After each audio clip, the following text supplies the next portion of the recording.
Hi viewers, welcome to our channel. మరి ఏపీలో తొందరలో ఎలక్షన్స్ రాబోతున్నాయి. ఈ నేపథ్యంలో చంద్రబాబు గారు ఒక సంచలన నిర్ణయం తీసుకున్నట్టు తెలుస్తుంది. అది లోకేష్ గారిని 74 నియోజకవర్గాల్లో ఆ స్థానాలకు ఇన్ఛార్జ్గా చేయబోతున్నారన్న వార్త వైరల్ అవుతుంది. మరి చంద్రబాబు గారు ఇటువంటి నిర్ణయం ఎందుకు తీసుకున్నారు? సో ఈ న్యూస్ అనేది, మరి ఇటువంటి నిర్ణయం అనేది ఎలక్షన్స్ టైంలో అసలు టీడీపీ పార్టీకి ఏ విధంగా ఉపయోగపడుతుంది? సో ఈ అంశం మీద డిస్కస్ చేయడానికి ప్రజెంట్ మనతో పాటు ఒక కామన్ మ్యాన్ ఉన్నారు. వారిని అడిగి తెలుసుకుందాం. Hi bro. మరి ఎలక్షన్స్ టైంలో ఇప్పుడు లోకేష్ గారిని 74 నియోజకవర్గాల్లో ఈ స్థానాలకు ఇన్ఛార్జిగా చేయడం అనేది నిజంగా ఈ వార్తలు నిజం ఉందా? మరి ఈ నిర్ణయం నిజంగా ఎటువంటి యూజ్ ఉంది టీడీపీ పార్టీ? ఒకటి, చంద్రబాబు నాయుడు గారు ఎన్నికల కసరత్తులో మునిగి తేలుతూ ఉన్నారు. అభ్యర్థుల్ని ఆల్రెడీ చాలా నియోజకవర్గాలకు ఇన్ఛార్జీలను అనౌన్స్ చేస్తూ వస్తూ ఉన్నారు. రెండోది, లోకేష్ గారు రీసెంట్గా పాదయాత్ర కంప్లీట్ అయిన తర్వాత ఇచ్చిన ఇంటర్వ్యూస్లో కూడా ఆయన క్లారిటీగా చెప్పడం జరిగింది. మేము 100-150 మంది ఎమ్మెల్యే క్యాండిడేట్లని నెక్స్ట్ 1 మంత్లో అనౌన్స్ చేస్తామని చెప్పి. అంటే దీన్ని బట్టి మీరు ఆలోచిస్తే చంద్రబాబు నాయుడు గారు, లోకేష్ గారు ఎమ్మెల్యే టికెట్ల అనౌన్స్మెంట్లు బిజీగా దానిపైన ఏవైతే కింద మనం చేసుకోవాలో అవన్నీ చేసుకుంటూ క్యాండిడేట్స్ అనౌన్స్ చేయడానికి సిద్ధం చేసుకుంటూ ఉన్నారు. ఆల్రెడీ దానికి తగినట్టుగానే మొన్న నవశకం సభలో చంద్రబాబు నాయుడు గారు ఒక మాట చెప్పడం జరిగింది. ఇలాంటివే మేము ఇంకా 2-3 బహిరంగ సభలు పెడతాం, పెద్ద పెద్దవి. దాంట్లో ఒకటి అమరావతిలో, ఒకటి వచ్చి తిరుపతిలో కూడా పెడతాం. దాంట్లో ఆ 2 సభల్లో ఒక దాంట్లో పూర్తి స్థాయి మేనిఫెస్టో రిలీజ్ చేస్తామని చెప్పడం జరిగింది. అంటే దీన్ని బట్టి తెలుగుదేశం పార్టీ మేనిఫెస్టో సిద్ధం చేయడానికి రెడీగా ఉంది. మేనిఫెస్టో సిద్ధం అంటే అది ఎప్పుడు నార్మల్గా ఎలక్షన్ అంటే ఎమ్మెల్యే క్యాండిడేట్లు అనౌన్స్ చేసిన తర్వాతే మేనిఫెస్టో రిలీజ్ చేస్తారు. మనం తెలంగాణలో చూసాం ఇదంతా. సేమ్ ఇక్కడ కూడా నాకు తెలిసి ఏమనిపిస్తూ ఉందంటే బహుశా మేనిఫెస్టో రిలీజ్ చేసినప్పుడే ఎమ్మెల్యే క్యాండిడేట్లను కూడా అనౌన్స్ చేస్తారు. అనౌన్స్ చేసి ఇంతమంది క్యాండిడేట్లు అని చెప్పి దానికి బాధ్యతగా, ఎందుకంటే ఇప్పుడు చంద్రబాబు నాయుడు గారు, పవన్ కళ్యాణ్ గారు, లోకేష్ గారు అందరూ ఉన్నారు. ఆల్రెడీ లోకేష్ గారు రాష్ట్రం మొత్తం పాదయాత్ర చేశారు. సుదీర్ఘమైన పాదయాత్ర చేయడం జరిగింది. ఆ పాదయాత్రలో అనేక మందిని కనెక్ట్ అవ్వడము, ఈ విధంగా అక్కడ అనేక విషయాలు తెలుసుకోవడం అనేది చూసాం. ఇప్పుడు ఆయన రాష్ట్రం మొత్తం ఒకదానికి ఇన్ఛార్జ్ అనే స్థాయి కంటే ఆయన రాష్ట్రం మొత్తం పాదయాత్ర చేశాడు కాబట్టి ఆయనకి రాష్ట్రం మొత్తం అనేక సమస్యలపై ఉన్నాయి. ఇప్పుడు 175 స్థానాలు ఉన్నప్పుడు ఒక్కొక్క మేజర్ సీనియర్ లీడర్స్కి, ఒక రాష్ట్ర అధ్యక్షుడికి, ఒక పార్టీ అధ్యక్షుడికి, వీళ్ళకి కొన్ని బాధ్యతలు అప్పచెప్పడం అది నార్మల్గా జరిగేది. ప్రతి పార్టీలో అది ప్రాసెస్ జరుగుతూ ఉంటుంది. ఆ విధంగా లోకేష్ గారిని చంద్రబాబు నాయుడు గారు అనుకోండొచ్చేమో, అంతేగాని ఇది ఖచ్చితంగానైతే మనకి ఎక్కడ సోర్స్ లేదు కాబట్టి మనం చెప్పలేం. కానీ తెలుగుదేశం పార్టీ అయితే పూర్తి స్థాయి మేనిఫెస్టో, అదేవిధంగా 150 మంది ఎమ్మెల్యే టికెట్లని వచ్చే ఒక నెల రోజుల్లో, అంటే బహుశా సంక్రాంతికి అటు ఇటు అనౌన్స్ చేసే అయితే ఖచ్చితంగా జరుగుతుంది. ఎందుకంటే లోకేష్ గారు, చంద్రబాబు నాయుడు గారు మాటలను బట్టి వాళ్ళే డైరెక్ట్గా ఇండికేషన్ ఇచ్చారు కాబట్టి. ఆల్రెడీ ఇప్పుడే ప్రీవియస్ కొంతమంది ఇన్ఛార్జీలో డ్యూయల్ లీడర్షిప్ ఉండే ఈ కాన్స్టిట్యున్సీస్ అన్నింటిలో ఆల్రెడీ ఒకరిని ఇన్ఛార్జీలుగా అనౌన్స్ చేయడం జరిగింది. ఇంకా అఫిషియల్గా ఎమ్మెల్యే టికెట్ అనేది కొద్ది రోజుల్లో జరుగుతుందని భావిస్తూ ఉన్నాం. లోకేష్ గారికి ఏ బాధ్యత ఇచ్చినా కానీ ఆయన సక్రమంగా నిర్వర్తిస్తారు. ఆయన మొన్న జరిగిన ఇంటర్వ్యూ కార్యక్రమంలో కూడా క్లారిటీగా ఏమని చెప్పారంటే, నేను జనవరి 15 వరకు మంగళగిరిలో ప్రజలకు అందుబాటులో ఉంటాను. ఎందుకంటే ఇప్పుడు నేను సుదీర్ఘమైన పాదయాత్ర చేశాను. మంగళగిరి ప్రజలకు కొన్ని రోజులు దూరంగా ఉన్నాను. ఇప్పుడు మళ్ళీ వెళ్ళి వాళ్ళతో ఇంకా అక్కడ కొన్ని ఉన్నాయి, అవన్నీ నేను సెట్ చేసి మళ్ళీ రాష్ట్రం మొత్తం మీద కార్యకర్తలతో, ద్వితీయ శ్రేణి నాయకులతో నేను సమావేశాలు నిర్వహిస్తాను అని చెప్పాడు. దీన్ని బట్టి చూస్తే లోకేష్ గారు ఒక ఏమైతే ఇవి పర్ఫెక్ట్గా చేయాలని ఆయన ప్లానింగ్లో ఆయన ఉన్నారు. రేపు ఆయన రీసెంట్గా జాఫర్కి ఇచ్చిన ఇంటర్వ్యూలో కావచ్చు, అదేవిధంగా చాలా మందికి ఇచ్చిన ఇంటర్వ్యూస్లో కూడా ఆయన క్లారిటీగా చెప్పడం, 160 స్థానాలు మేము తప్పకుండా గెలుస్తామనే ధీమాలో ఆయన ఉన్నారు. అంటే దానికి తగిన విధంగా వీళ్ళు ప్రణాళిక వేసుకొని ముందుకెళ్తారని మేము భావిస్తూ ఉన్నాం. సో ఇప్పుడు 74 నియోజకవర్గాల్లో ఇన్ఛార్జి ఒకవేళ నియమిస్తే, సో ఆయా స్థానాల్లో ఉన్న ఎమ్మెల్యేల పైన ఎటువంటి ప్రభావాన్ని చూపించే అవకాశం ఉంది? వాళ్ళు ఏమైనా ఒత్తిడి గురయ్యే ఛాన్స్ ఉందా? లేకుంటే మళ్ళీ లోకేష్ గారి డామినేషన్ అక్కడ కనిపిస్తే వాళ్ళు ఎలా రియాక్ట్ అవుతారు? డామినేషన్ అనేది పార్టీలో ఏముండదండి. ఎందుకంటే లోకేష్ గారు రాష్ట్ర స్థాయి నాయకుడు, జాతీయ స్థాయి నాయకుడు. ఆయన బాబు గారు అరెస్ట్ అప్పుడు సెంట్రల్ లెవెల్లో చక్రం తిప్పింది కావచ్చు. అదేవిధంగా పాదయాత్ర విషయంలో ఆయనకంటూ ఒక ఇమేజ్ ఉంది. ఇప్పుడు ఎవరైనా కానీ అధినాయకుడు వచ్చి ప్రచారం చేస్తా అంటే అది వాళ్ళకి అడ్వాంటేజ్ అవుతుంది కదా. ఇప్పుడు ఒక రాష్ట్ర స్థాయి నాయకుడు వచ్చి ఒక నియోజకవర్గంలో ప్రచారం చేస్తే అది చాలా వరకు వాళ్ళకి మైలేజ్ వస్తుంది. అక్కడ ఆ పార్టీ గెలుపుకి ముఖ్యం. ఇక్కడ పార్టీ గెలుపు అనేది ముఖ్యం. డామినేషన్ ఇది ఇవేమి లేవు. ఇది బహుశా తెలివి లేని వాళ్ళు, రాజకీయ పరిజ్ఞానం లేని వాళ్ళు అనుకునే మాటలు.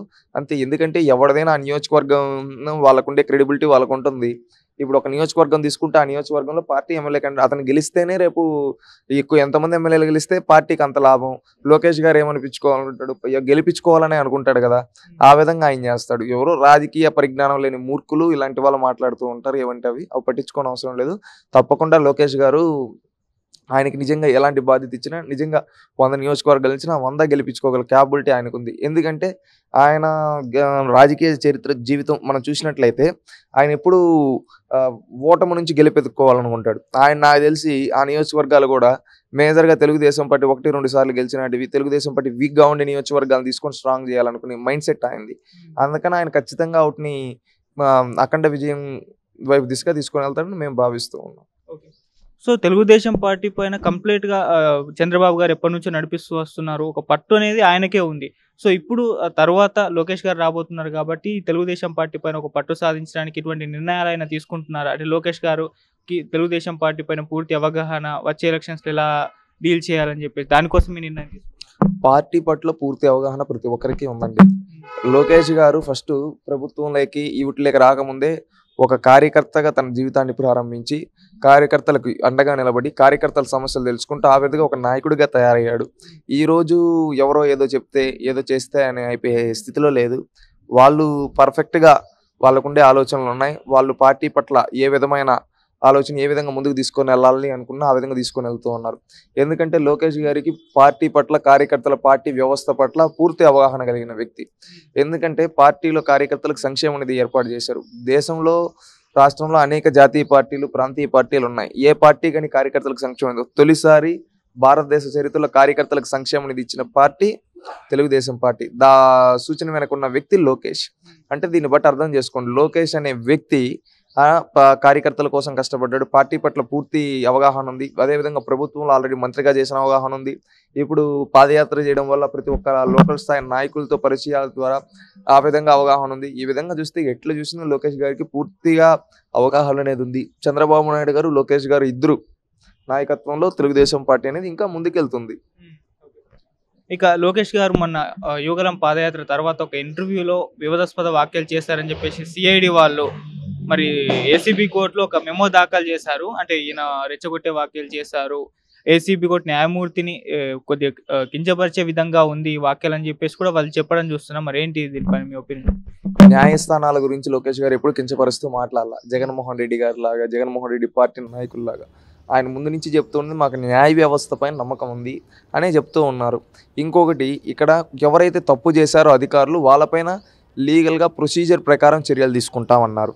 ఎందుకంటే ఇప్పుడు తప్పు చేసినోడి పైన చర్యలు తీసుకోవాలా, అది ఎవరొచ్చినా చేయాల్సిన పని. ఇప్పుడు ఈ జగన్మోహన్ రెడ్డి ప్రభుత్వం జరగటం, రేపు ఎవరైతే తప్పుడు పనులు చేస్తున్నారో, రూల్స్కి అగైనెస్ట్గా వెళ్తున్నారో అలాంటి వాళ్ళపైన చర్యలు తీసుకుంటామన్నారు. అలాంటి వాళ్ళపైన చర్యలు తీసుకుంటామంటే ఏమని, ఇప్పుడు ఆ తప్పు చేసిన అధికారులు దాంట్లో లిస్టులో ఉంటారు. వాళ్ళు భయపడి ఈ విధంగా మెమో వేస్తుంటారు. అంతే అండి, దాన్ని ఏమి చేయండి. న్యాయస్థానాలను గౌరవించిన పార్టీ తెలుగుదేశం పార్టీ, న్యాయ వ్యవస్థను గౌరవించే పార్టీ తెలుగుదేశం పార్టీ, లోకేష్ గారు, చంద్రబాబు నాయుడు గారు. ఎందుకంటే జగన్మోహన్ రెడ్డి గారు ఒకప్పుడు ఎన్వి రమణ గారికి అనుకుంటూ సుప్రీంకోర్టు చీఫ్ జస్టిస్ ఇస్తామంటే ఆయన ఏమన్నాడు తెలుసా, ఈ విధంగా అతను ఇది అది అని చెప్పి ఇవ్వద్దని చెప్పి లెటర్లు రాసిన చరిత్ర ఉంది. మళ్ళీ ఆయనకి చీఫ్ జస్టిస్ ఇస్తే ఈయన బొకే ఇచ్చిన చరిత్ర. ఈ విధంగా అందితే తలాలు అందకపోతే కాళ్ళు అన్న టైపు జగన్మోహన్ రెడ్డి బతుకు. ఆయన ఈరోజు మాట్లాడుతూ ఉంటే ఎవరు చూస్తూ ఊరుకోరు. ఇంకొకటి, జగన్మోహన్ రెడ్డి గారు లోకేష్ గారిని చూసి భయపడి విధంగా చేపిస్తున్నారని మేము భావిస్తూ ఉన్నాం. ఓకే. సో ఇప్పుడు ఇటువంటి సిచ్యువేషన్లో ఏమన్నా అరెస్ట్ చేసే ఛాన్స్ ఏమైనా ఉందా లోకేష్ గారిని? అంటే అరెస్టులు జరిగే అంత సీన్ లేదండి. ఎందుకంటే ఇప్పుడు నిన్న కూడా వేశారు, నాన్ బెయిలబుల్ వారెంట్ వేసి ఈ విధంగా అరెస్ట్ చేస్తాం, ఏదో పీకేస్తాం అని చెప్పారు. కోర్టు ముటిక్కాయలు వేసి పంపించింది, అదేం లేవు మీరు అని చెప్పి. ఇప్పుడు అరెస్ట్ చేస్తారంటే జగన్మోహన్ రెడ్డి భయపడి అరెస్ట్ చేపిస్తున్నాడు, అంతే దాని మీనింగ్. దాని మీకు ఏమర్థం అవుతుంది, జగన్మోహన్ రెడ్డి ఓడిపోబోతున్నాడు. ఆ ఓటమి భయాన్ని కప్పిపుచ్చుకునే దానికోసం ఈ విధంగా మేకపోతు గాంభీర్యాన్ని ప్రదర్శించడం కోసం ఇలాంటి అక్రమ అరెస్టులు. చంద్రబాబు నాయుడు గారిని అరెస్ట్ చేశారండి, ఇది చేశాడు, అది చేశాడు, అవినీతి ఇది అన్నారు. ఈరోజు ఒక్కడన్నా మాట్లాడుతున్నాడా? దాంట్లో పసలేదు. కాబట్టి రేపు లోకేష్ గారిని కూడా అరెస్ట్ చేసి 1-2 రోజులు పెట్టగలుగుతారేమో, 3వ రోజు మళ్ళీ ఆయన తప్పు చేయలేదు కాబట్టి బయటకు వస్తాడు. కానీ జగన్మోహన్ రెడ్డి అనే వ్యక్తి చేసిన తప్పులకు ఒక్కసారి వెళ్తే ఇంకా ఆయన ముసలోడైన తర్వాత బయటకు రావడం. ఓకే. ఇక మొన్న లోకేష్ గారు కొన్ని వ్యాఖ్యలు చేస్తారు. అంటే పవన్ కళ్యాణ్ గారు కూడా అనుభవం ఉన్న వ్యక్తే చీఫ్ మినిస్టర్ అవ్వాలి ఆంధ్రప్రదేశ్కి అని చెప్పినట్టు ఈయన చెప్పడం చూస్తున్నాం. అంటే మొన్నటి వరకు కూడా పవన్ కళ్యాణ్ గారు ఒకవేళ నాకు ఎక్కువ స్థానం గెలిపించుకోగలిగితే నేను చంద్రబాబు గారిని అడుగుతాను చీఫ్ మినిస్టరు, లేకుంటే ఆయనతో డిస్కస్ చేసి నిర్ణయం తీసుకుంటామని వ్యాఖ్యలు చేశారు. సో ఇప్పుడు ఆయన కూడా చంద్రబాబు గారు చీఫ్ మినిస్టర్ అని చెప్పేసి అనౌన్స్ చేసినట్టు లోకేష్ గారు చెప్పడం చూస్తున్నాం. మరి దీన్ని ఏ విధంగా చూడవచ్చు? ఒకటి, ఆంధ్రప్రదేశ్ రాష్ట్రం అనేది ఇప్పుడు అప్పుల పరిస్థితుల్లో చాలా ఘోరాది ఘోరంగా ఉంది. రాష్ట్ర పరిస్థితి ఎలా అయిపోయిందంటే కుక్కలు చింపిన విస్తరాకులాగా అయిపోయింది.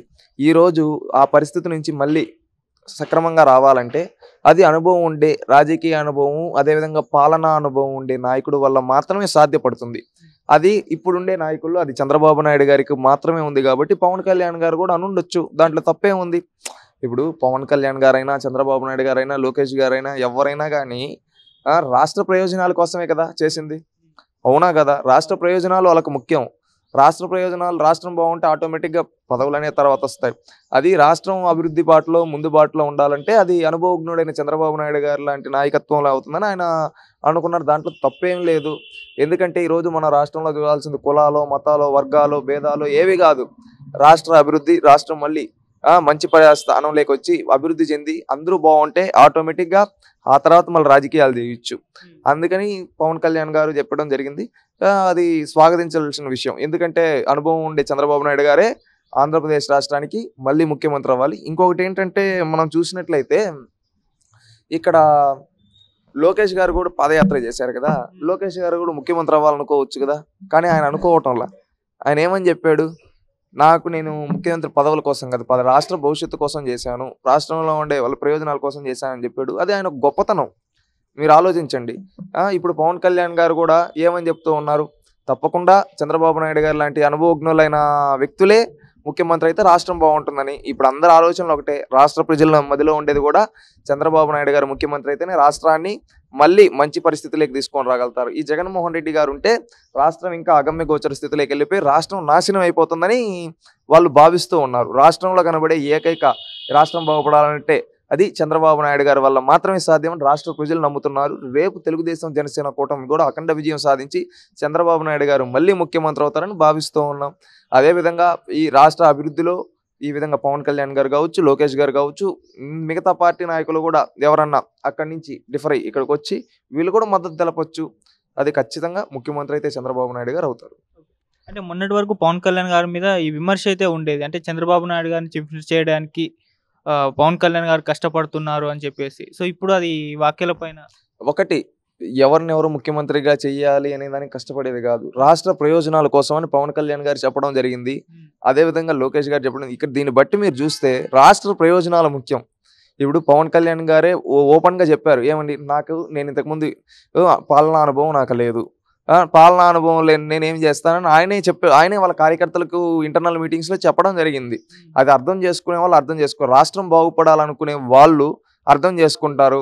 ఇప్పుడు జగన్మోహన్ రెడ్డి ఒక్క అవకాశం అన్నాడు. ఏమి ఇచ్చారు? ఒక్క అవకాశం ఇస్తే రాష్ట్రాన్ని మొత్తాన్ని తగలబెట్టి పారనొక్కాడు. ఏంటమ్మా, ఒకప్పుడు జాబ్ క్యాలెండర్ ఇస్తా అన్నాడు, యాడిచ్చాడు జాబ్ క్యాలెండర్? ప్రత్యేక హోదా తెస్తా అన్నాడు, యాడ తెచ్చాడు? ఇంకా లిస్టు తీస్తే చాంతాడంత ఉంటుంది. అన్ని ఇచ్చిన హామీలో ఒక్కటి నెరవేర్చకపోగా ఈరోజు రాష్ట్రం మొత్తాన్ని నాశనం చేసి ఈరోజు మళ్ళీ ముఖ్యమంత్రి అవుతా అంటే ఎవడొప్పుకుంటాడు? ఎవడొప్పుకోడు. మళ్ళీ ఈ నార్మల్ స్థితిలోకి రావాలంటే అనుభవజ్ఞుడైన రాజకీయ నాయకుడు వల్ల అవుతుంది. అనుభవజ్ఞుడు ఉండే రాజకీయ నాయకుడు చంద్రబాబు నాయుడు గారు ఒక్కరు మాత్రమే కాబట్టి ఆయన దాంట్లో అవుతుందని మేము భావిస్తూ ఉన్నాం.